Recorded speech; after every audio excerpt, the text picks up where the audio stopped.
یہ ماہ سیام میں سخت گرمی، زبان کانٹا بن گئی، حلق خشک ہو گیا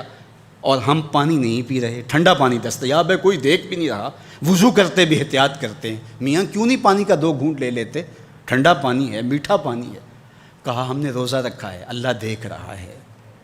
ماہ سیام میں ہم پانی نہیں لیتے، اس لیے ہمیں یہ یقین ہوتا ہے تنہائی میں بھی اللہ دیکھ رہا ہے۔ یار جو اللہ رمضان میں دیکھتا ہے وہ غیر رمضان میں بھی دیکھتا ہے۔ پانی پینے لگو تو دیکھتا ہے، رشوت لینے لگو تو تب بھی دیکھتا ہے، آنکھ بھٹکے تو تب بھی دیکھتا ہے، خیال بہکے تو تب بھی دیکھتا ہے، سوچوں میں آوارگی آئے تو تب بھی دیکھتا ہے۔ یہ یقین تمہارے ساتھ اگر جڑ جائے کہ تمہارا رب تمہیں دیکھ رہا ہے تو پھر گناہ کرنا مشکل کیا ناممکن ہو جائے گا۔ ان اللہ خبیر بما تعملون، اور جو تم کرتے ہو تمہارا رب اس سے باخبر ہے۔ مت سمجھنا کہ وہ دیکھ نہیں رہا، تم کو چھٹی دے رکھی ہے تو اس کا یہ مطلب نہیں ہے کہ تم اس کی پہنچ سے باہر ہو یا اس کی نگاہوں میں نہیں ہو۔ تمہارے ایک ایک لمحے کو وہ دیکھ رہا ہے، ایک ایک ساعت کو ملاحظہ کر رہا ہے۔ بند کمرے ہوں یا مخفی غاریں، تم جہاں بھی داد عیش دو تمہارا رب تمہیں دیکھ رہا ہے۔ کالے پہاڑ کی گہری غار میں چیونٹی چلتی ہے تو اس کے ننھے اور مہین پاؤں سے سینہ سنگ پر جو لکیر بنتی ہے تمہارا رب اس کو یوں دیکھتا ہے جیسے دیوار چین کو دیکھتا ہے۔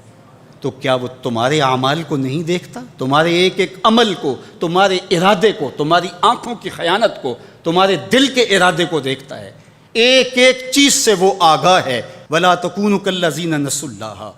اور ان لوگوں کی طرح نہ ہو جانا جنہوں نے اللہ کو بھلا دیا، غافل ہو گئے، اپنی خواہشات کی زندگی گزارنے لگے۔ یہ جہاں مٹھا اگلا کس نے ڈٹھا، آرزوؤں کے نوکر بن گئے،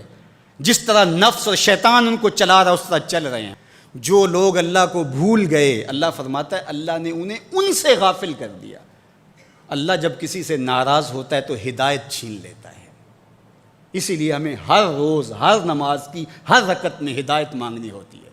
اہدنا الصراط المستقیم، ہر روز مانگتے ہیں، ہر نماز میں مانگتے ہیں، ہر رکعت میں مانگتے ہیں، اللہ ہمیں ہدایت پہ گامزن رکھنا۔ اللہ جب کسی سے ناراض ہوتا ہے تو ہدایت کے دیے بجھ جاتے ہیں، اندھیروں میں بھٹکنے لگتا ہے، شیطان اس کو دھوکے میں مبتلا کر دیتا ہے، اسی زندگی کو مقصود زندگی سمجھ لیتا ہے، اس شراب کو آب حیات سمجھ لیتا ہے، جس کو یہ بھی نہ پتا ہو کہ میں ہوں کون، میں کہاں ہوں، میرا مقصد زندگی کیا ہے، مقصد حیات کیا ہے، کھانا پینا اور لذتوں کا حصول۔ یہ تو چوپائے بھی کرتے ہیں، تو اشرف المخلوقات کاہے کا ہے؟ یہ زندگی تو ان کی بھی ہے کہ وہ اچھا کھاتے ہیں، تم تو 1 پاؤ بھر گوشت کھا لیتے ہو اور شیر روز 1 ہرن چاٹ جاتا ہے، وہ تیرے سے زیادہ کھاتا ہے، تیرے سے زیادہ طاقتور ہے، ہاتھی کا جسم تیرے سے کہیں بڑا ہے، پرندے ہواؤں میں اڑتے ہیں، مچھلی پانی کی تہوں میں اتر جاتی ہیں، عقاب کی نظروں اور بلندی پرواز کی دیکھنے والی ہوتی ہے، کرگس کہاں سے کہاں تک سونگھ لیتی ہے، ان کی قوت شامہ تیرے سے بڑی ہے، لیکن اس کے باوجود بھی افضل تو، اشرف بھی تو،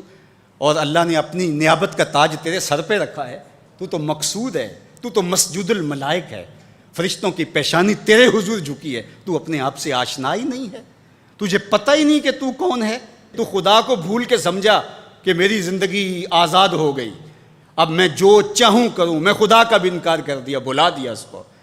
کہا جب خدا کو تو بھولا تو خود کو بھول گیا، زندگی کے مقصد کو تو نے فراموش کر دیا، اب بھٹکتا ہے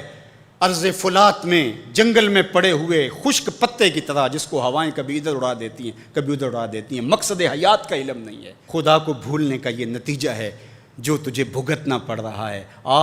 خدا آشنا ہو جا، خود آشنا ہو جائے گا، تجھے ذات سے آگہی ہو جائے گی، من کا شعور مل جائے گا، تجھے پتہ چلے گا کہ میں کون ہوں، میری زندگی کا مقصد اور مقصود کیا ہے۔